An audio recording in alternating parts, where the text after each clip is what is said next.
Criativo. Olha, o que aconteceu é que assim, quando eu tinha mais ou menos uns 12 anos, eu sofria muito bullying no meu colégio. Por quê? Pode não parecer, mas eu era a gótica do colégio. E eu estudava no colégio de freira. Então imagina, as freiras me olhavam, quem que é essa maluca? As patricinhas do colégio pensavam, quem é essa maluca? Então eu sempre me escondia na biblioteca na hora do intervalo, que era meu refúgio ali. Só que aconteceu que um dia, nossa senhora, que clima é esse? Né? Meu sonho já tá entrando no clima fantástico. Aí teve um dia que uma menina virou e apostou comigo e duvidou que eu lesse um livro em uma semana. No começo eu fiquei, nossa, será, né? Não sei. E foi que aconteceu que ela me apresentou pela primeira vez Harry Potter e a Pedra Filosofal. E no final daquela semana eu estava completamente viciada. Eu li os 4 primeiros livros. Eu, assim, me apaixonei. Até hoje eu durmo olhando para um quadro de 2 metros de altura do Harry e faço meu marido olhar para o Harry também. Então é um momento constrangedor, assim, mas eu sou apaixonada. E aí o que aconteceu? Eu continuei com essa síndrome de depressão, de solidão por muito tempo. Então com 16 anos eu estava passando por uma fase assim muito dark da minha vida. E numa das noites em que eu estava pedindo por uma luz para que alguma coisa mudasse, eu tive um sonho com uma fada muito linda, com toda uma história de amor. E no dia seguinte eu resolvi colocar aquele sonho no computador, no papel ali. E foi que daquilo me inspirou tanto. Eu brinco que meu primeiro livro foi a lá Chico Xavier, porque baixou o Santa e eu comecei a escrever. E em 9 meses eu estava com a obra pronta. E foi assim que eu criei essa primeira obra. Só que durante a pesquisa de A Fada, que foi meu primeiro livro, eu achei sobre uma lenda que chama a lenda das Lianancides, que são fadas musas. Elas inspiram artistas a se transformarem em grandes ícones. Ela pega um autor e transforma ele em best-seller, um ator de cinema ganha o Oscar, esse tipo de coisa assim.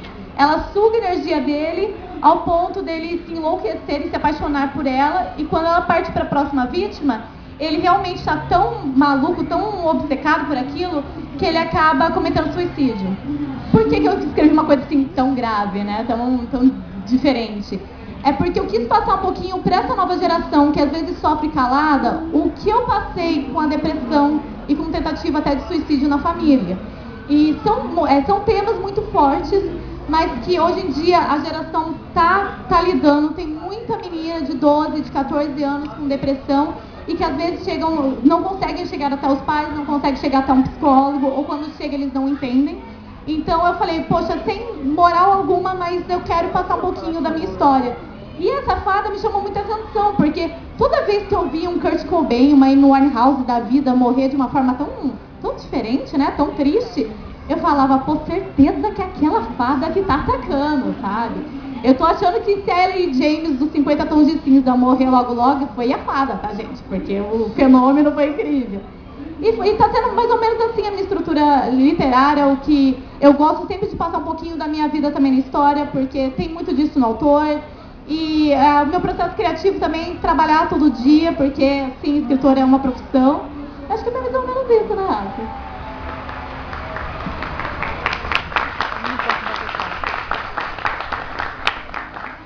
Também, boa noite. Obrigado por vocês estarem aqui. Essa feira tá linda, vocês também.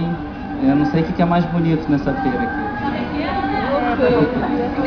E sobre a pergunta, né, envolvendo o processo criativo, um escritor, ele na verdade está sempre contando um pouco da sua jornada em diversos elementos, né? A Carol comentou sobre a origem dela e o Inverno das Fadas passa muito dessa origem.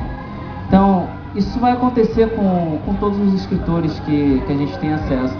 No meu caso também não foi diferente, né? Eu vim de uma origem lá no Rio de Janeiro, eu vim de uma família de origem muito pobre, originalmente lá, né? E eu conheci uma realidade violenta também, perto da realidade que eu posso viver hoje, né? Então, eu tive amigos que foram reconhecidos pelas roupas. E aí, eu já levei um golpe de faca na altura do pulmão, do coração, no lugar do meu melhor amigo, a pessoa a quem eu prometi que daria a minha vida se fosse preciso. A minha mãe teve amigas que viraram prostitutas, teve amigos que viraram traficantes. Ela se tornou engenheira numa época em que mulher não se tornava engenheira numa faculdade federal. Então ela me mostrou isso, sobre o poder do sonhar, sobre como é que você constrói o seu próprio destino. E todas as minhas obras costumam ser embasadas em cima disso, da busca do sonho, do quanto a gente pode chegar almejando isso. E eu tive dois heróis, né, principalmente na minha infância. Um foi o meu avô, que era o cara que era um contador de histórias. Ele trocava bobina do cinema antigo, então ele via 50 vezes os mesmos filmes, né? Casablanca, Os Brutos Também Amam e tal. E ele era um cara igual aquele personagem do filme A Vida é Bela, que ele via poesia na tragédia, né? Então, por exemplo, quando o barraco dos meus tios alagava, ele fazia com que eles fizessem barcos de papel e brincassem na enchente. Ele criava coisas para não gerar aquela revolta. Ele sempre me contava histórias antes de dormir. E quando ele faleceu, eu devia ter uns 6 anos mais ou menos. Aí eu ganhei um novo herói, porque aí eu descobri Bruce Lee. E o Bruce Lee mudou a minha vida. Por quê? Eu tinha 6 anos, mas ele mudou a minha vida. Na verdade, ele definiu a minha vida. Porque eu prometi que eu ia ser tudo o que ele era. Que eu ia ser escritor, que eu ia ser faixa preta, que eu ia trabalhar com cinema. Eu precisei de 20 anos para cumprir a promessa. Infelizmente ela foi cumprida e hoje eu posso ter esse momento de estar aqui com pessoas tão maravilhosas como vocês.